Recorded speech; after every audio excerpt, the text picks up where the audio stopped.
only got a few more minutes, and again, Sentinel is being discussed tomorrow as well. And then yesterday we did go through Defender for Cloud in a bit more detail too. So if you want to hear a bit more about the all the features for Defender for Cloud, please maybe have a look at the session from yesterday. But just very briefly. So there's a full suite of threat protection, right? So yesterday's topic was mostly on 365 Defender and then Defender for Cloud, which kind of threat protection for both your M365 and your sort of end user devices, as well as services that are running in Azure in terms of Defender for Cloud. And then you have this kind of wrapper to the whole thing, which is Sentinel, which gives you that visibility across all of your services, ties everything together, so you can see if something happens in an end user device or in your Outlook, and then something else happens in one of your virtual machines, or maybe something else happens in one of your other cloud providers, right?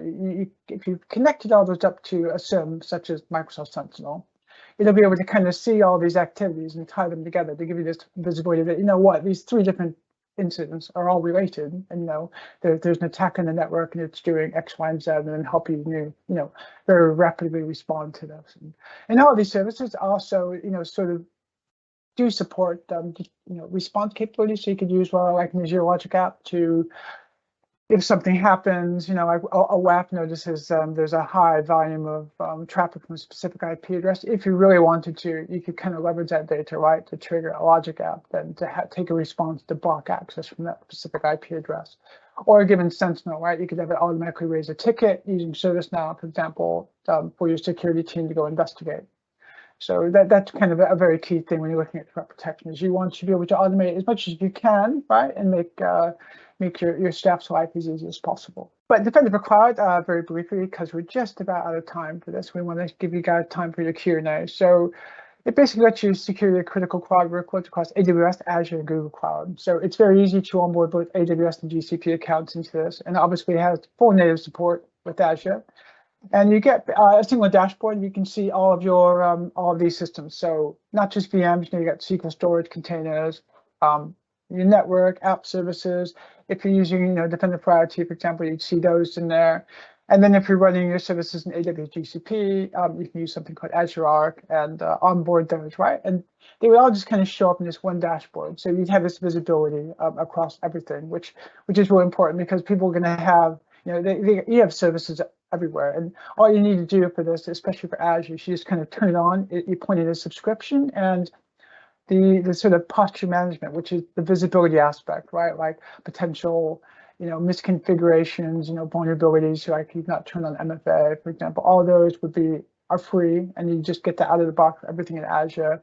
And if you're looking at sort of AWS and GCP, you can use Azure Arc and get them onboarded into it and get that same visibility, so that you never really have to wonder, where things are, what's going on. So it's got two elements: posture management, which is security hygiene, preventative controls, right? So you just get visibility in the controls, how they've been configured, and it has a prioritized recommendation, which is secure score. So it'll say, for example, one you're always going to see in most environments is making sure MFA is enabled across your subscription. So anyone that has owner access, right, to your subscription needs to have MFA, that kind of thing. So, but it's going to be prioritized. So the biggest impact ones are going to come up first, that have the most bang for your proverbial buck. And then you can show policy compliance. If you have your own internal policies using Azure Policy, it can kind of show you how your services are doing, in relation to your internal policies. And if you got one, say, PCI requirements, or you guys follow, SIS 20, etc., it provides a dashboard so you can see how you're doing across those as well. And as I already mentioned, automation. You can leverage logic apps. So, you can have some things get corrected automatically, or you can have like a one-click one. So it might notice something, right? And you'll have the ability to do one click and just remediate, issues it discovers in your environment.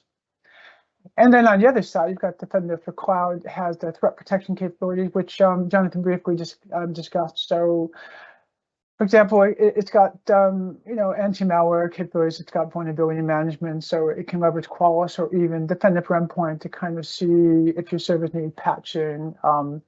If your SQL database, it looks like there might be SQL injection attack, which somehow made it to the web application firewall, would have visibility of that. It would leverage threat intel to see, you know, we know it's across the globe that there's a certain, these kind of activities are happening, which we think is some sort of compromise, and we'll also call that out for these.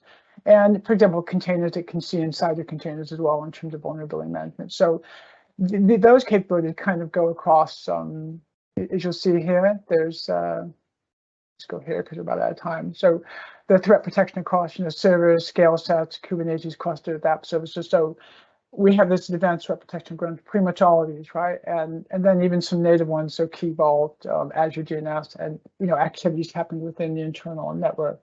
So you get all of these for a cost, of course, for in the threat protection side of Defender for Cloud.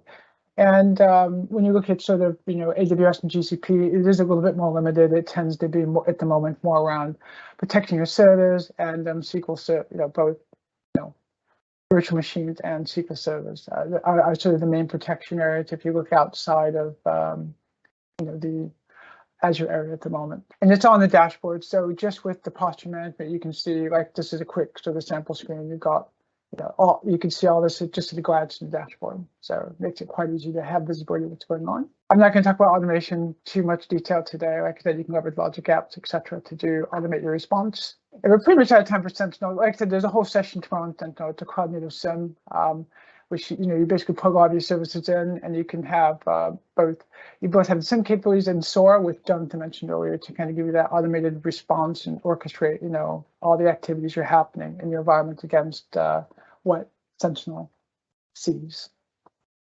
Thank you. Sorry for that sort of whirlwind tour of some of the capabilities, you know, you have within Azure from Microsoft to secure your, you know, cloud environment. But I'll pass it back to the main team now here, and we can have a bit of wrap it up and Q&A. So thanks for your time, everybody.